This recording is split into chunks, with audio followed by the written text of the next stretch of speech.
6 in service, starting mileage 2937, 2937. Officers Perkins and Barner on station called Jefferson and Stanley. Check 5-6, 6:21 p.m., starting night watch. This is Don Reed, and I'm the police recorder riding with this detective unit on the call. The sounds you are listening to are authentic. Now, where are we going? What are we going to do? Well, I can't answer that question because it hasn't happened. But you're going to ride with us tonight and just listen while the cases unfold. Now, remember one thing. The people you hear are not actors. This is it. This is real. This is what happens on the Night Watch. Night Watch. The actual on-the-scene report of your police force in action. There are no actors. There is no script. Every voice, every sound is authentic. The investigations are recorded as they actually occur. Night Watch. Presented with the cooperation of the Police Department of Culver City, California. W.N. Hildebrand, Chief. We switch you now to car 5-6 on patrol, and your police recorder, Don Reed.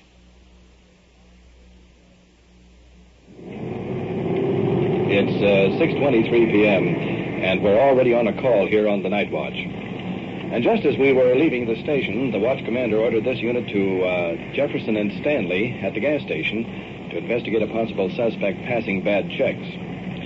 Well, as I understand the situation, one of our uniformed cars has the suspect in custody at the scene. So in just a matter of seconds, we'll be there. Sort of a sidelight to this deal, in the terminology of the police department, they refer to a person passing bad checks as a paper hanger. Somehow I always get amused at that expression. Well, speaking of the gas station, here we are. A gentleman dressed in a blue outfit is waiting for us off on the left. One of our cars has the possible suspect detained. So let's get out with the sergeant and see what this is all about. Are you the manager? Yes, sir. Can we step in the station and talk to you a second?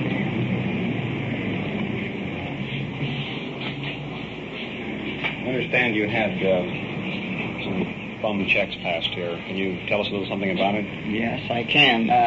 Chap drove in and he said, would I take a personal check? And I said, for the amount of the purchase only. I figured that if it was a phony or something, he wouldn't want to put them on the purchase, but he said, okay. Did you ever see the fellow before? No, I hadn't.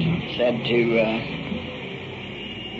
go ahead, fill the tank up. And so I was filling it up, and he mentioned that he had been in here a year ago, and I cashed a check for him then, and also he'd been in 3 months ago in a different car, and I cashed a check then. So I did at that time begin to get a little suspicious of him. But I couldn't figure his ways of getting the extra money. Mm-hmm. He said, well, while you got it here, go ahead and lube and drain it. So I said, okay. So we pulled it around, put it on the rack, and drained the oil. And while I was lubing it, he said, asked me if I had any white sidewall tires in stock. And I thought then that was what his angle was, to have me throw them in the back of the car and go out. So I told him, no, I didn't have them. I'd have to order them. So he said, well, do you run the wash rack? I said, no, that belongs to another party that you'll have to take it back and have it washed. So when we dropped it down, he wrote out the check for me and then turned around and took it back to the wash rack. And while it was in the tunnel or through the process of being washed, I called the Pasadena branch of this bank that he gave me the check on, and they took several minutes. And then they finally come back and told me it wasn't any good. Mm-hmm. So he came up here and I told him his check wasn't any good. Asked him what he was going to do about it. And he said, okay, something's gone wrong. He said, I'll pay you for it. So he took out his pocketbook and he had around $3 in it. And he said, well, you take this and take my spare tire and I'll be back in a little while. And I said, no, you leave the car and then come back, bring me back the money. He said, well, okay, I'll be back here in an hour and give you the money. And he said, so keep the car here. I forgot to tell you that during the time that they had to call the Culver City Police, and they had a patrol car in the way, and the patrol car arrived at the time that he was starting in that store. I see. And then they immediately went over and picked him up. They picked him up over there at the store right. Across the street over there. Yes, that was it. Okay, fine. Thank you very much. Okay, you're welcome. Out here on the street again, and sitting across in one of our cars, I see the suspect in the back guarded by an officer. Apparently he's handcuffed. I can see his hands twisted in behind his back. So from here, let's go on down to police headquarters and follow through with this investigation.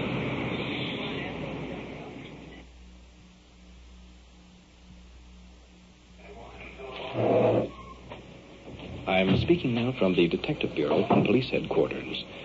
Sergeant Perkins has been assigned another investigation for the moment, so we are following this case through. The suspect, arrested a few moments ago on suspicion of attempting to pass a bad check, is seated at the desk. Questioning him, Lieutenant Conrad and Detective Hanson of the forgery detail. In this area before? I've passed some around, yes, a few of them. How many places did you visit in Culver City while you were here? Just one. And how many checks altogether would you say you have out? I don't know. Where are these checks? Around in the area. I mean around the Los Angeles area. We put out an all points bulletin. What kind of reports are we going to get back from these other towns? San Diego. I don't know. Well, we want to know in the L.A. area approximately how many checks have you put out here? Approximately. Half a dozen, maybe, a little more. How much would you generally make these checks for? Approximately about $10. About $10. And you would go in and buy something? Yeah. And then you'd get back some money in return? Yeah. And you'd always use your name, but you never forged any checks. It was always NSF. Use my name. Use your name, and you would. It was just insufficient funds in the bank. No account checks. No account checks. Well, I tell you what. You know that you have committed a crime. You know that you have passed a lot of bad checks. So you know that you're going to be booked. I tried twice to give myself up. But got cold feet and turned around and went back. Well, okay, take him out and book him in on 476A.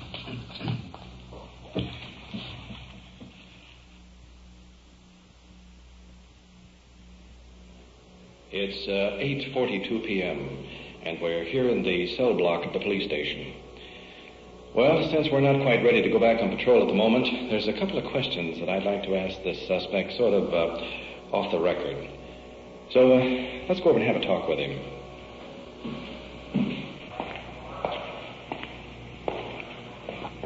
Tell me, how did you get started writing bad checks? Well, it was just the handiest way to keep going after I ran out of the last job. And it would seem to be the best and safest way. The safest way? It seemed to be the safest way to me. I couldn't see running in and sticking up somebody. I mean, it's just, I figured I could come out better by writing a few bad checks and getting through what I had to have than I could by sticking up somebody. Did you ever get, well, we won't say did you ever get caught, because looking through these bars, I think we got the answer for that. You know, if you could talk to several million young folks, you know, there might be a few of them that might be getting the idea that they, too, could get some easy money. If you had that chance, what would you tell them? Well, in the first place, it's not easy money. It's hard money, because, in the first place, it doesn't belong to you, and your conscience will never let you live it down. And although you can get $15 or $20 maybe by just signing your name on something, it's awful hard to live with it. I'm a living example that it doesn't work. Okay. I'll try and pass your message along. Good night. Good night.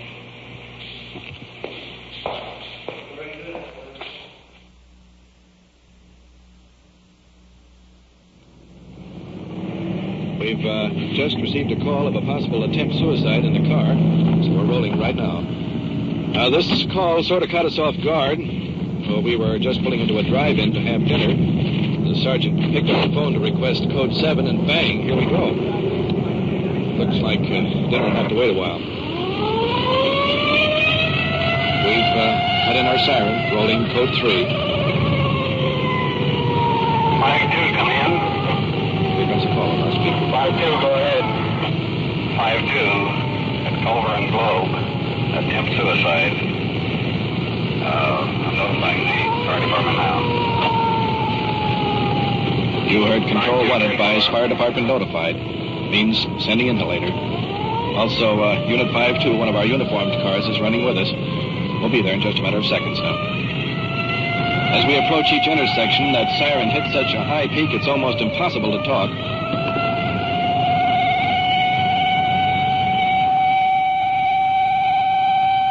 Should be in the next block. Street's empty, except for one car parked against the curb on the right-hand side. That must be it. Slowing down. Someone over there pointing, Sergeant. That's the car there? Okay. Thank you. Witness too frightened to talk. Pointing. Car closed up. One occupant. Appears unconscious. Motor running. Strong possibility carbon monoxide. Comes another one of our units rolling in behind us. Flashlight? Yeah, here's one right here, Sergeant. Up to the car. And slumped over the wheel. How going, fella? You okay? He's short. Fat. You okay, huh? Blood drained from his face. Been drinking tonight or what? Yeah. It's all right. You're all right, huh? You know you've been parked here with the motor running, all the windows rolled up? You might have died this way, you know. Yeah. You trying to commit suicide? No. You're not, huh? He got just a 447 and left his car parked with the motor running. You can cancel the later. No, you don't drive the car. Just leave the car alone. He's out of the car. We'll take the keys. I want the keys. We've got the keys right here. No, I mean, What? the other deal. I'll put the keys in there where put the other speaker. You do what? I mean, put the keys in there where I'll put the other speaker. What speaker? You want 3 of them? What are you selling them? No. let's come out. You'll work. Yeah. No, I was supposed to put in another speaker. Supposed to put another speaker where? In the office. No. Not the office, but over in this room. You know what time it is? Too late. You know where you are? Mm-hmm. Where? Bakersfield right now. Or where? Not Bakersfield, but out of Fresno. Fresno? Just for the records, Fresno's about 275 miles north of here. Have you ever heard of Culver City? Yes, Culver City. That's where you are now. We're close to home. Okay, Ellis, here's his keys. You better take him in and book him on drunk auto. Nice little place Let's get back to our car. Oh, wait a minute. Come on, we'll put you to bed. No, wait a minute. Put you in the station. No. 560 Control 1, clear on the attempt suicide, 447A. 52 has subject in custody. 1056, 10:15 p.m.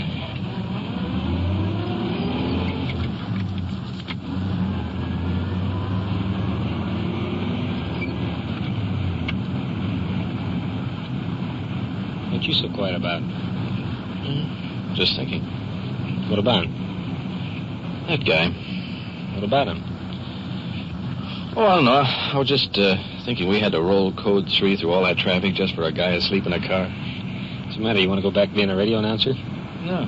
I think I'll look good with gray hair.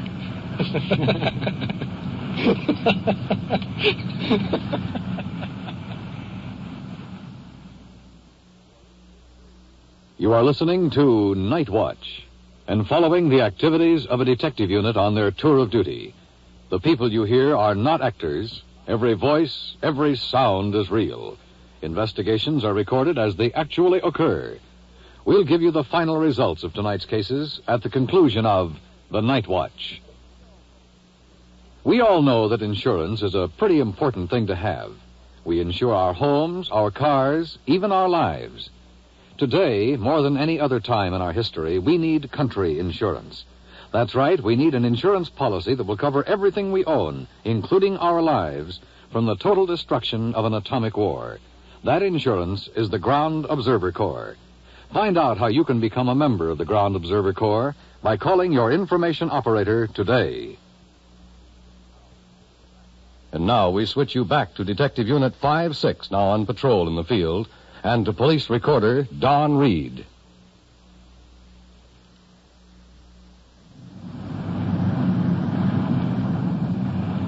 time you got down? I don't know. Let me check.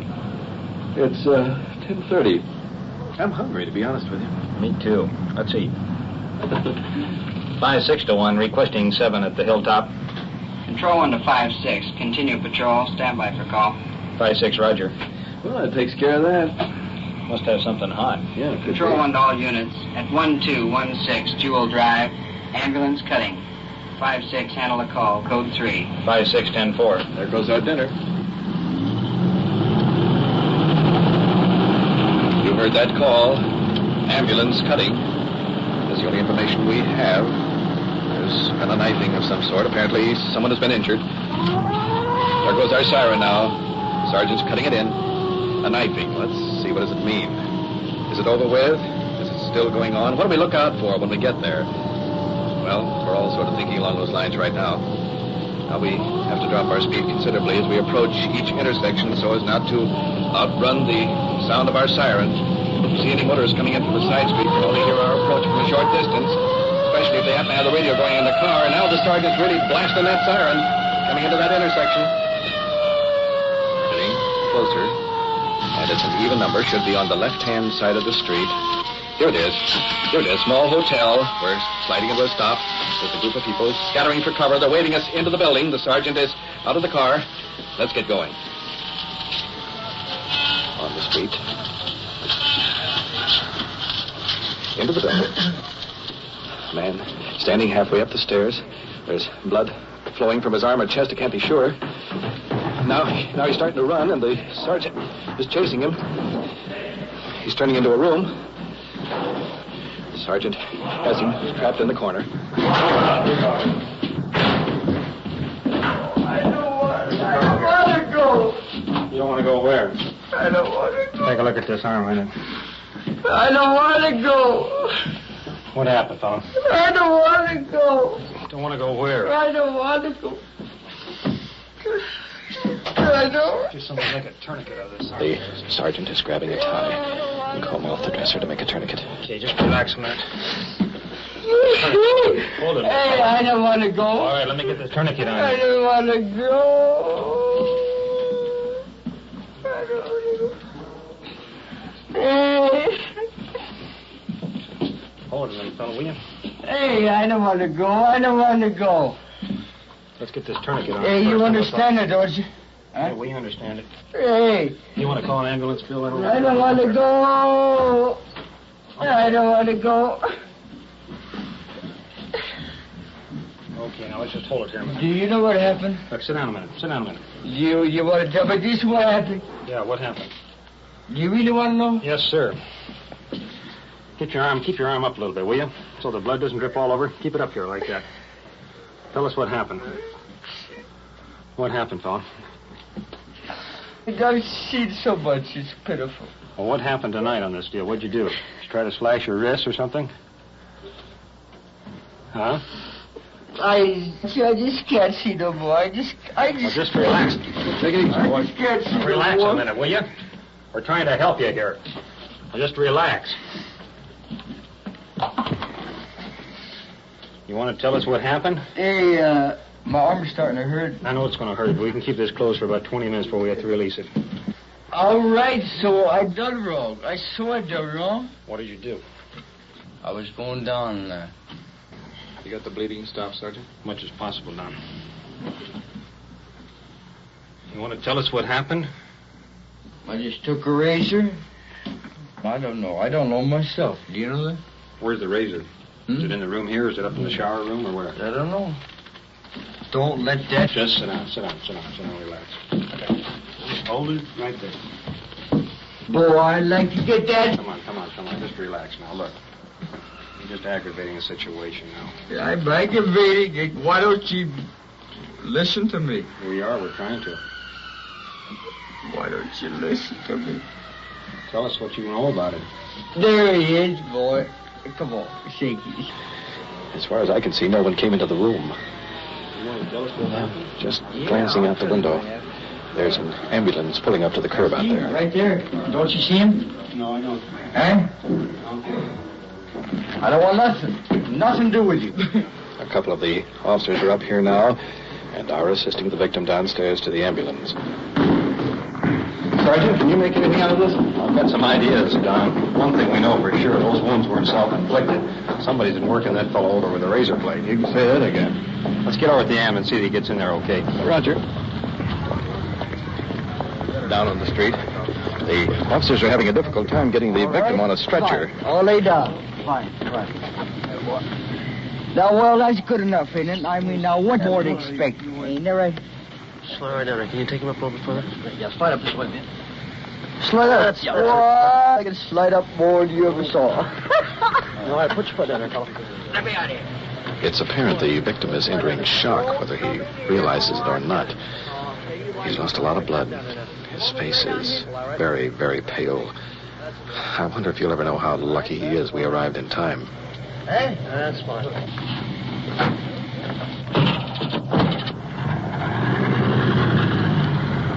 Well, that gets him underway to the hospital. Officer Ross is riding with him to keep him under control. That takes care of that. Where do we go from here, Sergeant? Let's get back inside, Don, find out what really happened. Roger. Well, we have a possible witness here, so let's follow along and see if we can pick up any information. He came, he knocked on my door. This your door here? Yes, And he says, I want somebody. And I looked at him and I saw his arms bleeding quite badly. And I said to my husband, I said, honey, I said, this man is bleeding terrible.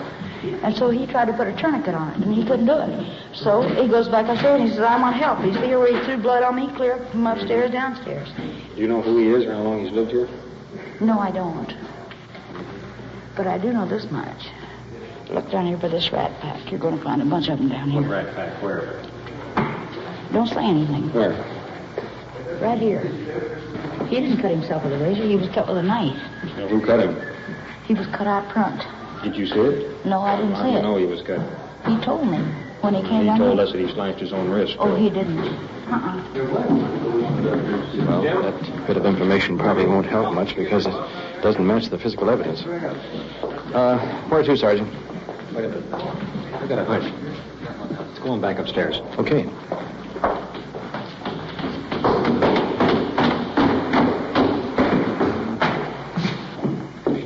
See this blood along here, Don? Yeah.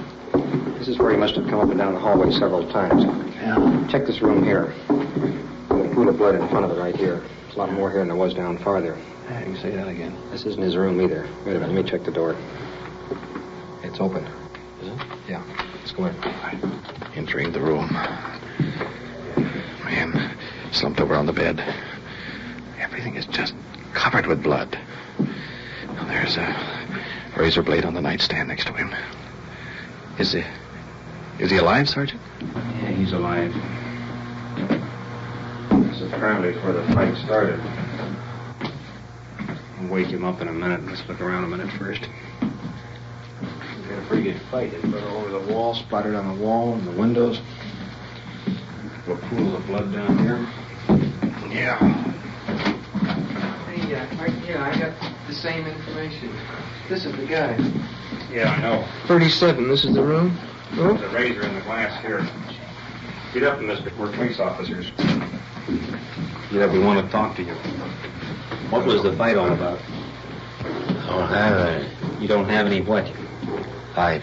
What's the blood on the floor? What's the razor doing in the glass over here with blood on it? There's the blood on the walls over here and on the sheet there. There's the blood on your arms.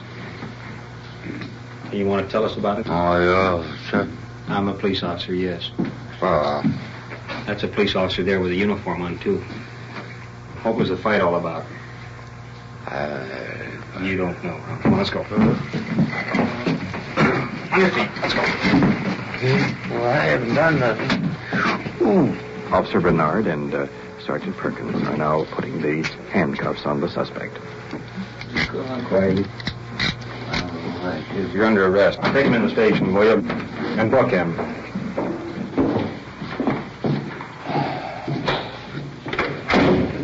I don't get it. What could be the motive for a deal like that, Sergeant? I don't know, Don.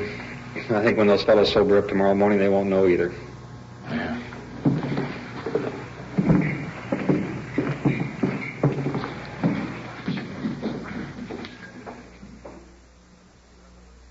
You have been listening to an actual case of your police force in action on The Night Watch. This investigation was recorded as it happened. And now, back to police headquarters and Chief W.N. Hildebrand. In the case tonight of the suspect attempting to pass bad checks, he was subsequently booked for violation of 476A Penal Code, the maximum penalty of which is not more than 14 years in the state's prison. Once again, we have the case of an alert citizen following through with his suspicions and passing this information on to the police department. Without this cooperation, the suspect might still be at large and defrauding innocent people such as yourself. The final case tonight, involving a man who was cut with a razor blade, both he and his assailant were booked for disturbing the peace. No assault complaint was filed because both men had been drinking and the victim refused to press charges. However, both he and his assailant were booked for disturbing the peace. The maximum penalty for this is $100 fine and 90 days in the city jail. Tonight's quick action on the part of our officers prevented further injury and also possibly saved the victim's life when a tourniquet was applied to stop the flow of blood from the wounds. My department is cooperating to bring you the facts as they actually happen on the night watch so that you may hear for yourself the part you can play in making your police department an effective law enforcement office.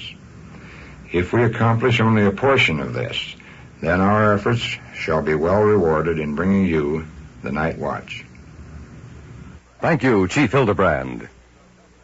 You have just heard on-the-scene reports of your police force in action. Every voice, every sound has been real. Night Watch, brought to you through the cooperation of your police department of Culver City, California, is produced by Sterling Tracy and Jim Hedlock, with technical advice by Sergeant Ron Perkins, and is described in the field by police recorder Don Reed.